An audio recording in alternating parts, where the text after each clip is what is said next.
కాకినాడ జిల్లా ప్రతి ఇంటికి తాత్కాలికంగా ఏదో ఒక సమస్య ఉండటం సహజమని, కానీ జగన్ ప్రభుత్వం తీసుకుంటున్న నిర్ణయాలు, పరిపాలన తీరుతో ప్రతి కుటుంబానికి జగన్ పరిపాలన తీరని సమస్యగా మారిందని కాకినాడ రూరల్ మాజీ ఎమ్మెల్యే పిల్లి అనంతలక్ష్మి విమర్శించారు. కాకినాడ రూరల్ మండల పరిధిలోని నేమం గ్రామంలో ఆమె రాష్ట్ర తెదేపా కార్యదర్శి పిల్లి సత్యనారాయణమూర్తి టీడీపీ శ్రేణులతో కలిసి ఇదేం కర్మ మన రాష్ట్రానికి ఇంటింటికి మీ అనంతలక్ష్మి కార్యక్రమం నిర్వహించారు.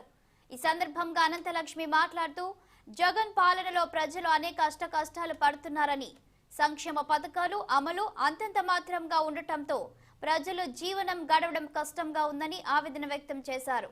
జగన్ ప్రభుత్వం ఎప్పుడు పడిపోతుందా అని ప్రజలు ఎదురు చూస్తున్నారన్నారు. ఉద్యోగస్తులు, యువత జీవితాలను, భవిష్యత్తును జగన్ అంధకారంలోకి నెట్టారని ఆమె విమర్శించారు.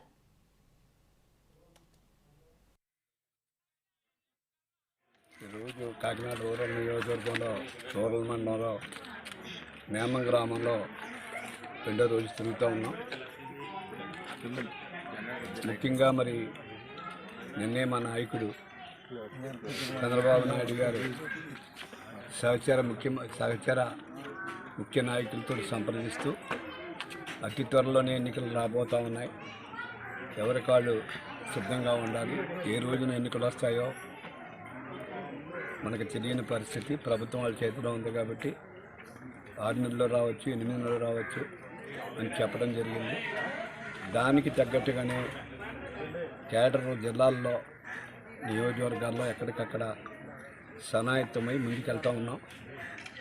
ఒక పక్క చంద్రబాబు నాయుడు గారి బస్ యాత్ర రేపు నుంచి, రెండవది లోకేష్ బాబు పాదయాత్ర చేస్తూ ఉన్నారు. ఇప్పుడు మేము ఇంటింటికి మీ అనంతలక్ష్మి, ఈ రాష్ట్రానికి ఇదేం కర్మన్న కార్యక్రమాలు ప్రతి వారికి, ప్రతి గడపకు కూడా